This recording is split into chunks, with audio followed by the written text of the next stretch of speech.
Hello my good friends, I hope you're all doing just fine. Welcome to another Explaining Digimon episode. Well, I say Explaining Digimon episode, but I'm also going to put this video in the Explaining Digi FanArt playlist. The name says it all. Over there in the Digi FanArt playlist, we go over the many incredible Digimon fan arts made by us fans for discussion purposes, and also to contribute to the community and to make sure that the work isn't going unnoticed. In this video I wanted to discuss the little animal Digimon known as CALUMON. Many of us know it, and we did mention it a couple of times, like in the Explaining the Reaper video. CALUMON played an immense role in the Digimon Tamers story, but we haven't really taken our time to go through the Digimon, so we're going to do that now. Who is CALUMON?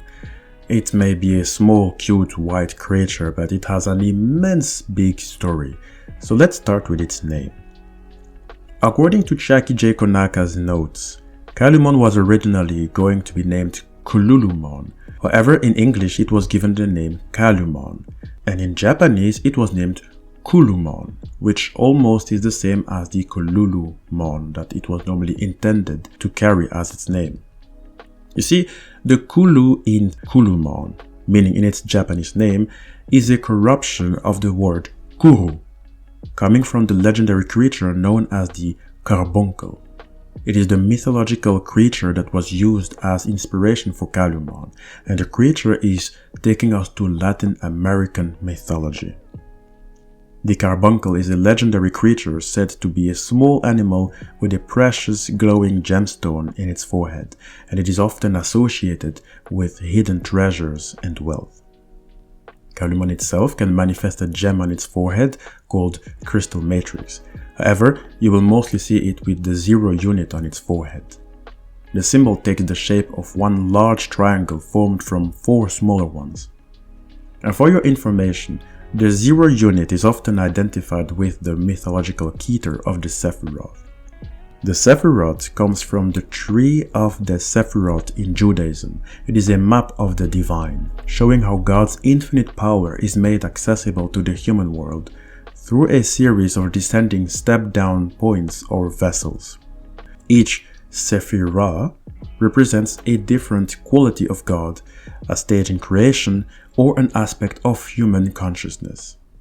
And the Keter that represents the 0 unit on CALUMON's forehead is the first and highest of the 10 Sephiroth, representing the crown or the divine will from the infinite source. It symbolizes the divine will and the initial desire for creation to bestow good upon the world. To get back to the Carbuncle, it is often associated with mining areas in regions like northern Chile, Paraguay, and Argentina. And this is important information because in the Digimon Tamers story, where CALUMON made its first appearance in 2001, CALUMON was also in a way buried in an area, so to speak. We're going to get to its story in a moment. I don't want to say that I am now quite impressed about CALUMON. I did not know that it was based on a creature from Latin America. That means that I have mentioned at the very least 3 Digimon inspired by Latin American mythology. There's Quetzalmon, a mythical beast Digimon that came to be when Wormmon fused with the Digi-Egg of Light. Quetzalmon is based on Quetzalcoatl, a feathered serpent deity in Aztec and other Mesoamerican mythologies. It is associated with wind, learning, the arts, and Venus. We also discussed Tlalocmon, a mineral Digimon. It is one based on another Aztec god, namely Tlaloc, the god of rain. And here we have CALUMON, so I hope we're going to see more Latin American inspired Digimon. Now, to know more about CALUMON, let me tell you this. CALUMON has been created by the Digimon sovereigns to conceal the power of Digivolution from the D-Reaper. The D-Reaper being an old program who already caused a genocide to the digital world that came before the digital world of Digimon Tamers. You can get the details in the D-Reaper video. But so, having been created by the Digimon sovereigns, CALUMON is a holy species Digimon and is the digital embodiment of the Digi-Entelequia, the force that makes Digivolution possible. That's why CALUMON has the ability to help other Digimon to digivolve up to the Mega level, so that's quite something. However, while being a Digimon with the skills to make others digivolve, it is itself unable to digivolve or even attack. The maximum that it can do is restore status and raise resistance of other Digimon, but which brings us to this video. Despite Caluman not being able to digivolve, still, us Digimon fans attempted to give it a Digivolution. We are going to go through the Digimon fan evolution I could find and that I found appropriate enough to show you. And I believe that it's a good reason to show them, because that way some of the art out there don't remain dormant or hidden, never to be seen. The first Calumon evolution I have found is the one made by Weirdumon on Reddit. I believe it is meant to become its champion form.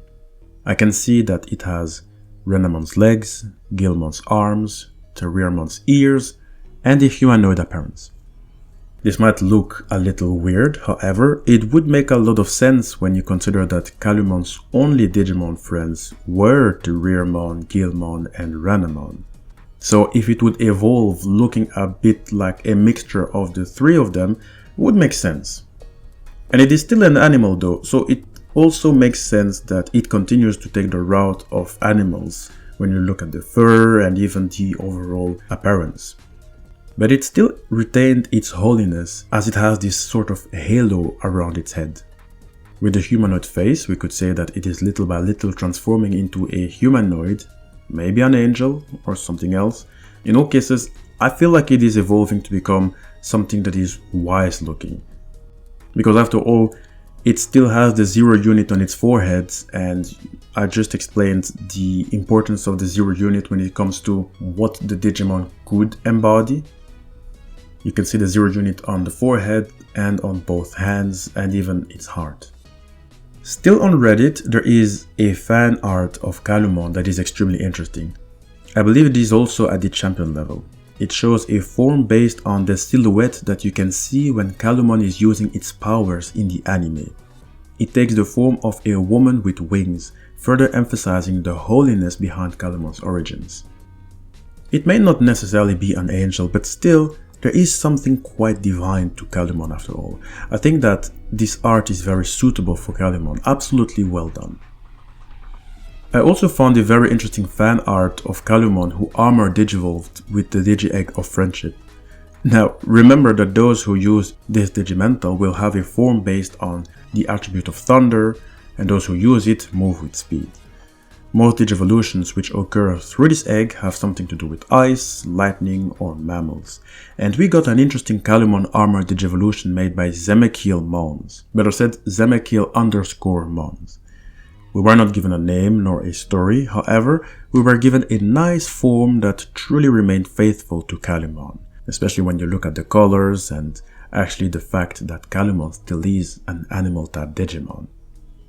As I see a lot of Ragemon's influence, I'm convinced that this one is going to be using lightning in its moves, though I am wondering if it still would retain its other abilities such as the power to make others digivolve, because ultimately that is the whole reason for Calumon's existence. It is the Digimon embodiment of Digivolution. To finish, there is a final fan art that I'm going to show you, and it is that of Dark Ninja Avenger on DeviantArt. So, the author was so friendly as to give us the entire line of Calumon, meaning from the Digi-Egg to, for starters, the champion Calumon, who is like a grown-up Calumon, covered in a coat and carrying a staff that actually has a variation of the 0 unit symbol at the tip of the staff. I really like this champion form because it continues with the mystery of who Calumon would digivolve into, because again, it's not meant to happen. So we still have nothing with this form, so to speak, when we look at Calumon, who is entirely covered. And I like it. However, when it digivolves into its ultimate level, we see something strange. Calumon becomes Rovimon, an angel Digimon with a face that is covered like all other angels, except that it immediately sports angelic wings along with dark devil wings. It's something that we would never have seen coming. To suddenly see wings that are half angel, half devilish, it comes to my surprise, but again, no one knows which route CALUMON would have taken. In fact, when we consider its history, it's no wonder that it would develop this light and dark sides. Don't forget that initially, in the Digimon Tamers story, where CALUMON made its first appearance, CALUMON was seen as a tool by the Digimon sovereigns. It's possible it wasn't even really seen as a Digimon in the first place. It was seen as a means of an end, and it was subject of large discussions to see how it could be used to help the digital world. Being seen as a tool, while being the cute CALUMON, it is no wonder that it would develop a darker side growing up. So I like this route. I really like this route. It gives so much more character to CALUMON, so much more mystery.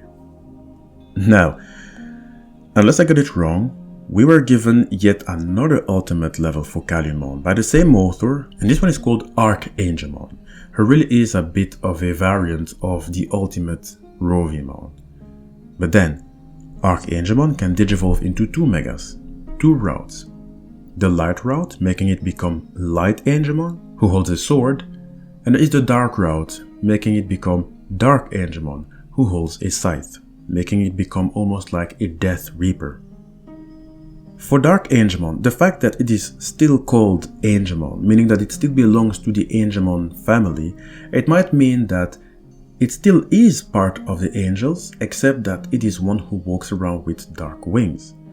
Or it is simply one who fell from grace like many other angel Digimon, and then gradually turned into a more devil-type Digimon. But if that's the case, I'm not sure if Dark Angelmon would be the right name. Or maybe it's a little bit like Seraphimon, who first becomes Shadow Seraphimon before it becomes Demon. In that case, then I would understand. But overall, I really like the art, and when you look carefully at their designs, you can still see a lot of references to CALUMON, like some of the colors they are wearing and the ears. So it's a very good continuation in my eyes. Alright guys, we have come to the end of the video. I really hope you enjoyed it. CALUMON is definitely an interesting Digimon, and I know that the mysteries behind it is what intrigues all of you even more. Maybe I'm talking about myself. I love mysteries. How did you guys think of those fan arts? Are they worthy of becoming official Digimon? Maybe you think they are not? Let us know in the comment section, and please do not forget to like the video. It helps us a lot with the YouTube algorithm. Please don't forget to subscribe. You will not regret it if you're looking for Digimon content and Digimon lore. We go where many people simply don't go when it comes to Digimon content. Again, please write whatever you want about CALUMON. It is a very impressive Digimon, but really there's so much more that can be done with it, but it is over there standing at the side to just remain CALUMON. Let us know in the comment section how you feel about it, and don't forget, if you're new, know that all videos are placed in particular Digimon playlists on the channel. They are always updated, that way you can catch up to newer and older videos.